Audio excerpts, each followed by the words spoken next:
imuha isezerano kera, imubwira ko azashyingirwa. Ikintu gitangaje muri byose rero twabonye, uriya mukobwa ndiyizi, ntabwo yigeze agera mu ishuri, cyangwa ngo umusore ngo yakurikije amashuri, ariko umusore arangije kaminuza.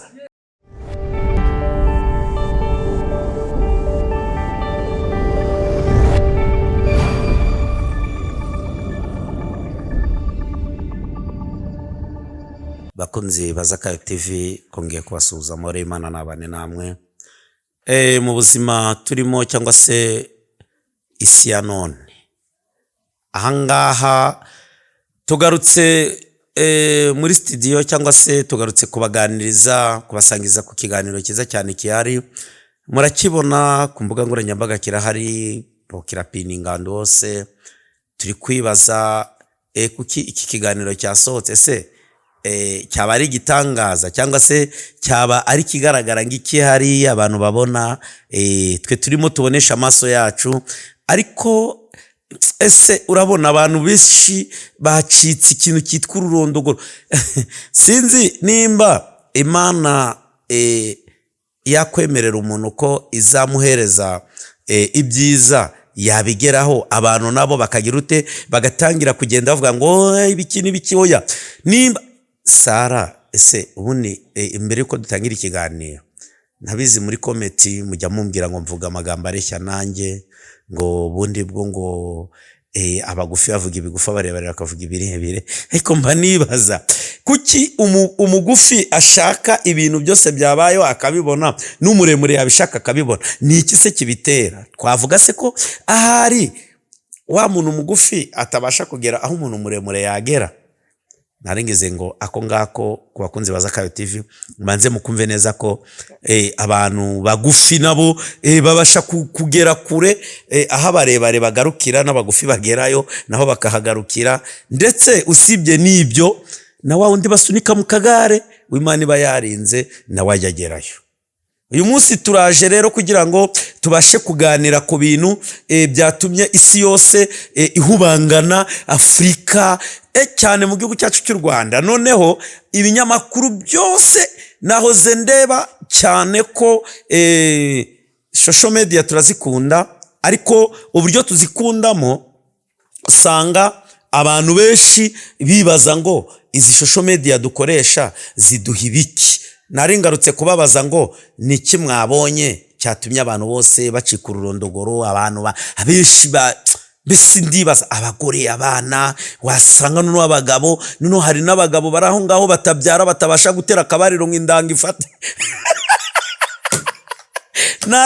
Natunguwe aho nasanze umugabo umwe yanditse kuri social media ngo nge ngo nabuze umwana, ngo mbese ngo umuntu w'imyaka 60 n'umwana w'imyaka 21, ngo mbese ngo bizagenda uti. Ariko se Sara yabyaye afite imyaka ingahe? Hari ibindi abantu bajya batekereza bagatungurwa. Wowe ushobora kuba warabuze umwana wowe kubera kutizera kwawe, ukabura urubyaro kubera ubugome wakoze, ukabura urubyaro kubera urugendo wafashe. Hari igihe ushobora no kuba waragiye gutera umukobwa abandi inda ukamwoshya ngo mukuremo inda, tayari aho ngaho Imana izaguhana ndarubyaro uzabona, sibyo? Hari ibintu twe dukora tukinjira muri systeme y'abandi, ariko iyo tugiye gukora shuti muvandimwe, banza urebe ese niki nakoreye Imana. Nimba ndakindu wigeze ukorera Imana cy'ubugome gituma irakara, kuba warishe mu mutima, warishe wanarabikoze n'umubiri wawe ukica, uwo mwana w'uruhinja mukamuta muri wese, umwana w'uruhinja mukamutando atandukanye. Uyu munsi wa none Zakayo TV ari kukubwira ngo igikuru ni ukwizera. Nimba aricyo wavuganye n'Imana kizasohora. Niba ndacyo mwigeze muvugana ugakora ibyangwa n'amaso y'Uwiteka, rwa ruhinja ndarwo uzabona. Tugarutse mu kiganiro, mwaduheruka gutaha turi ku nguru y'abadorokasi. Uyu munsi wa none tugarutse ku kiganiro kivuga ngo twaraye tubonye inkuru ishimishije y'umubyeyi cyangwa se umukobwa ufite imyaka 60 ushobora kuba uyu munsi wa none yarongowe n'umwana w'imyaka 21. Ibaze nawe, abantu barimo baribaza ngo ese ninde uzayobora umuryango? Muri komenti muzadusubiza, ninde uzayobora umuryango? Ese ko umukobwa afite imyaka 60 uyu musore akaba afite imyaka 21, uribaza nine muntu uzamanaginga urugo? Ushobora kubyibazaho, ariko ngufite igisubizo kitari kure cyane. Nanjye ndimo ndibaza, nabyibashijeho, ariko sinanjye nza kwibaza ko nanjye ndi mugufi, umuryango wanjye akaba ari muremure. Uramutse ugeze iwanjye wasanga ari ndi uyobora urugo, urasanga ari njye mugabo uyobora urugo. Nubwo uriya mwana ari mutoya, akaba ari umwana w'imyaka 21, birashoboka ko Imana yari yarabwiye uriya mudamu uti umva, cyangwa se uriya mukobwa umva, imuha isezerano kera, imubwira ko azashyingirwa. Ikintu gitangaje muri byose rero twabonye, uriya mukobwa ndiyizi, ntabwo yigeze agera mu ishuri. Cyangwa ngo umusore ngo yakurikije amashuri, ariko umusore arangije kaminuza. Umusore arangije kaminuza. Ubu ngubu turi kuvugana n'ibintu bitangaje. Ibaza umusore urangije kaminuza. Hari ibintu abantu bakora, ababyeyi bakivanga mu ngundo, ababyeyi akavuga ati ngewe wa musore we nuramukuzanya uriya mukobwa ntabwo uzangerera mu rugo, ntabwo uzangerera mu rugo. Ariko tuhari kugira ngo tukubwire ngo icyo Imana yifatanyirije nawe ubasha kugitandukanya. Ubu ngubu turi hano, umukobwa umusore yarahangayitse kugeza igihe ababyeyi bamubwiriye ngo umva, wari ubizi n'ikindi, ntabwo twe tukwemerera ko uzagira ute, uzashaka uriya mukobwa. Umusore arababwira ati ngewe ni isezerano nahawe n'Imana, kandi ririya sezerano ndihabwa nari ndi kuri ministeri Karago ndi gusenga. Umukobwa aribaza ati ese niba Imana yarakunyemereye, ni gute papa na mama wawe bashaka kukunyangisha ku myaka ye 60? Aravuga ngo nge ndemezanya nawe ko nonaha shobora kukurongora ukambera umugore ngakubera umugabo. Bakunzi baza Kayo TV, hondo hari ihurizo. Ababyeyi bo muri iyi minsi bafite imbogamizi n'ibibazo byinshi bikaze, aho bari kwivanga. Kandi nimba ari Imana yakuvuzeho, ese uramutse ubwiye umusore wawe ngo sinshaka kutwara uriya mukobwa w'imyaka 60, we ukiyumvishamo ko umusore wawe ari byo koko atazemera ko uriya myaka 60 umusore wawe arongora uriya mukobwa, mu gitondo Imana igafata wa musore ikamuca akaguru, yamara kumuca akaguru agafata imbago. Kandi Imana yashatse ko basangana bakiri bazima, umukobwa agakumya agakunda wa musore akanga kumucikaho. Tanga ideni gisubiza aho ngaho, wakora iki biramutse byagenze gutyo? Biramutse bigenze gutyo byagenda guti? Haramutse habaye ngombwa ko wa mukobwa noneho yinambira kuri wa musore wacitse akaguru, ese ubundi mukeneye ikiganiro cyanjye ndi kugenda, muzanyandikire muri comment. Muzanyandikire muri comment ku kiganiro ndi kugenda no ndi kumwe n'umudamu wanjye, kugira ngo mwemere ko ibyo tubabwira ko nimba Yesu yaravuze aba yaravuze. Kandi yamaze kuvuga ndakindi kindarenza, arakubwira ngo noneho genda usenga ubagarira amasezerano. Ese niba uri umukobwa w'imyaka 60 yarabagariye amasezerano ye, Imana ikamukubita igisore neza neza kivuye kwigara hirya Butare, igisore kikaza kiri kwahagira, kikaza neza kiri kwahagira na hariya mu burasirazuba,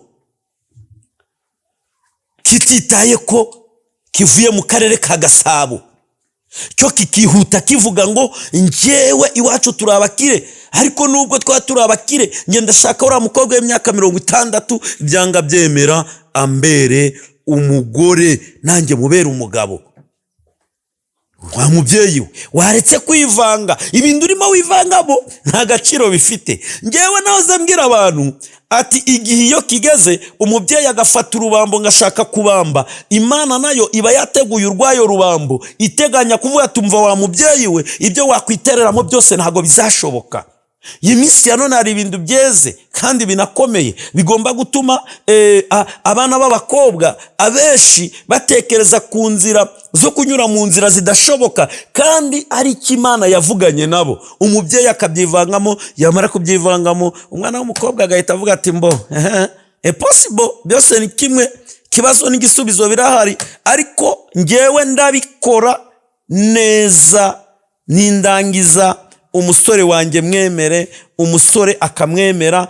Ariko wabo umukobwa karagaho ngo nagatindi ndabwo turi bukemere. Kangubwire wa mubyeyi we, nta muntu ujya uvukana ibintu, nta n'umuntu ujya uvukana ubuzima. Ibintu byose bibaho kugira ngo twige tubone ishuri. Uriya mukobwa w'imyaka 60 yarasenze, ariko Imana imwemeza neza ko umusore w'imyaka 21 azarangiza kwiga kaminuza y'i Butare Andregiti, agahita yirobera kiriya gifi kinini cy'imyaka 65 cyangwa se 60 cyangwa se 70. Ese yabageze no kuri 80 hose ntago wamwemera. Ntago wamwemera kumushingira. Wa mubyeyi ntago wakwemera kumushingira. Ngize ukuri uriya musore n'uwawe cyangwa se n'uwanjye. Ariko iby'Imana yavuze, iyo uri umunyamasengesho bigumamo. No si wa mubyeyi uramutse uri umunyamasengesho uriya musore akaba ari uwawe, wabigenza gute? Urabizi neza ko uriya mukobwa yari umukozi w'Imana, n'umuririmbyi abimaze bigiye. Umusore nawe ni umukristo, ni umuririmbyi abimaze bigiye. Wibaza ko noneho igisubizo bizagenda gute? Hanga hari ihurizo rikomeye, kandi ihurizo ahantu riherereye igisubizo uragisanga ku gice cy'uyu mugabo. Ureba kuri screen ya studio Zakayo TV urahasanga igisubizo gishoboka. Igisubizo kiragira iti iby'Imana yavuze bigomba kujya mu bikorwa. Iyo usomye Bibiliya ikubwira ko nta masezerano azahera. Uko byagenda kose amasezerano azakomera. Namara gukomera, Imana yacu yakomeze, nimara kuyakomeza ikora iby'ubutwari. Waretse guca mu sezerano, waretse kuricamo, ubundi ukabaho neza, Imana ikagusanga aho uri ikakuganiriza. Ubundi yamara kukuganiriza hari ababyeyi bivumbuye ati nge sinzamushyingira. Ariko se abo babyeyi ko bahirutse bakubyara ubundi bakanakonza, ubundi bazi imikurire yawe. Imana itabishatse ndi wakura, ariko iragukuza kugira ngo iguhuze n'umuntu ureshya n'uyu mugabo reba aha kuri screen za kamera. Ubundi numara guhura nawe umwubahe ng'umukobwa. Ibaze ngubu ndararangije gukora ubwanjye i Butare, igahita ikizana ikagihuza n'umugabo ureshya nanjye. Yarangiza ababyeyi ngareba ukuntu barifata. Ibaze nawe ibaze kabisa umukobwa uvuye kwiga kaminuza. Muzambabarire rimwe ngora ikiganiro ndi gutembera, noneho mundebe neza kugira ngo mumve ibyo mbabwira. Ubundi arigiye mubona nicaye mwareba kino gituza mukavate tikirani ikigabo cy'ingogo cyabayeho kabisa. Ariko n'ubundi nandi ikigabo Yesu yabangije gutoranya gikura muri pubere, arakizana aragikarabya aragisiga, arangije aracyambika. Ese ibi bintu turimo tuganira wazabifataho ukabyumva neza uburyo biryoshye? Wazabikurura se waba wicaye ahantu hamwe bikakuryohera ukumva kunda uburemere bumeze? Hano kuba tugarutse kuri iyi nguru, ndagira ngo iyi nguru tuyinonosore neza. Mubyeyi, uyu mwana w'umukobwa aramutse ari uwawe, akabonwa umusore imyaka 21 akamubenguka, wagira ibyishimo bimeze gute? Ndabizi iyo ageze ku myaka yatangiye kugera 35 25 utangira kuvuga ngo ngo wabaye igishubaziko, ngo urandambiye, ngo ibiryo by'urukurya, ngo ibiki n'ibiki. Kera icyo gihe we afitanye isezerano n'Imana, we arimo arakora iby'Imana ishaka. Ese wowe ahantu uherereye nona mubyeyi, uyu mwana w'imyaka 60 washyingwe n'umwana w'imyaka 21 wakora iki? Amashimwe y'Imana yangana ute? Yewe musore wowe wihanganiye kukuvuga ngo ujyanye umukecuru, ukiruka ugafata urugendo ugakora ibintu bidakorwa, ugakora ibintu bitabaho. Wakora iki se? Wakora iki kugira ngo uze wigerane n'Imana? Imana numara kwegerana nayo muganire. Wa mukobwa we, ubu ngubu uri iwanyu, ariko kwiheba kurakwishe kandi ugeze ufite ngahe 22, tangiye vanga abasore barakubenze, tangiye vanga iwacu ndabindu biro ndamusore uzanyemera. Oya, niba ari Imana yakugeneye uriya musore azakwemera. Banza ufatira urugero kuri uyu nguyu w'imyaka 60 wawengutswe n'umwana w'imyaka 21. Ubu turi kuvugana nona turi kuvugana, nta bindi bintu byinshi birimo, ibintu by'ishandu byakagombye kuba bituruka. Nonaha hari ibintu byinshi turimo kugenda tubona, turimo kugenda turebaho, turimo kwitegereza tukibaza tese ibi bintu uko biranga gucya abantu babikurikirana bimeze gute. Kwebwe biriya birori bya uriya mwana w'umusore wabashe kugenda akambika impeta uriya mwana w'umukobwa w'imyaka 60, narinje kubwira abantu ngo guma mu isezerano ryawe, guma mu isezerano ryawe, icyo Imana avuganye nawe kizasohora. Twe twabyiboneye amaso ku maso, turi kugira ngo tubabwire neza. Hagarara ku kuri kwawe, kuko ukuri kwawe Imana izaguhagararaho. Ese nimba ubu turi kuvugana nonaha tukaba turi kubirebaho, ibyiza nga biriya byabaye, ese ndi kwibaza, yewe mugabo ahantu wicaye, ihangane, reka kureba ku mafaranga utunze, reka kureba ku cyubahiro ufite, reka kureba ku bushobozi bwawe. Umukene nageri wawe uzamwakire ng'umukene, umukire naza umwakire ng'umukire. Twebwe nta bintu tuvukana, nta n'icyo twimarira ku isi, ariko Imana igera guke ikadukubita kado, yamara kudukubita kado igahita itubwira tumva rero ibintu ni bibiri, icyo twavuganye nawe kigomba gushyika, icyo tutavuganye nawe kigasohora. Nge naringize ngo ubanze ngo bwire ibintu ni bibiri, ko Imana yahamagaye Aburahamu, urubyaro rurabagerageza, ariko kubera ko Sara we yarafite isezerano n'Imana. Uzambwire muri comment Sara yabyaye afite imyaka ingahe, usabyandike muri comment, nurangiza unsubize umbwire ngo Sara yabyaye afite imyaka iyi. None si isezerano rya Sara ryasohoye ari uko yivuruguse, cyangwa ni isezerano ryasohoye ari uko Sara abanjije kubana n'Imana neza, arangije kubana n'Imana abaho ngaho? Ariko narinje kukubwira ngo uriya mwana w'umukobwa w'imyaka ye 60 ye, abantu benshi bari kwibaza ngo mbazabyara, ariko ngenje kubabwira ngo azabyara. Impamvu azabyara ni iyi: Imana yamuhaye isezerano ko izamuha umusore wize kaminuza akayirangiza, ndetse akiga iby'amategeko, ndetse igihe kikazagera bakimuka bakava mu gihugu cy'u Rwanda bakajya gutura hanze.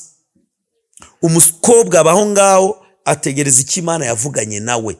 Yewe hari n'abagabo bari bafite amafaranga bamwikubiseho bashaka kumukoresha ibyangwa n'amaso y'Uwiteka, ariko umusore we kuko arafite rya sezerano, wa mukobwa agumamo. Arangije kugumamo neza, aricara aratuza aratekana, ubugingo bwe buratekana. Birashoboka ko weho ubwawe ahantu wicaye none aha turi kuvugana, birashoboka ko waguma ku sezerano. Ese birashoboka ko Imana yabana nawe ari ukugumye ku sezerano? Uyu munsi wa none uriya musore nawe ubwe Imana yaramuhaye isezerano ko izamuha umukobwa. Umusore ngagumaho azi neza ko umusore wa mbere bazahura, umukobwa wa mbere bazahura ari uzaburangije kwiga kaminuza. Ariko Imana kuko ari Imana itarobanura ku butoni, mu mahanga yose uyubaha nawe iramwubaha, kandi uyikorera neza iramuhemba. Reba igisubizo umukobwa abonye. Wakwibaza ngo akazi uriya musore yari afite amaze kubona, waza ukibaza ngo kariya kazi uburyo gateye n'ukundi kaba kameze neza. Uriya mukobwa iwabo hari ahantu hatandukanye, kuko warebaga iwabo, imibereho y'iwabo barya rimwe ku munsi.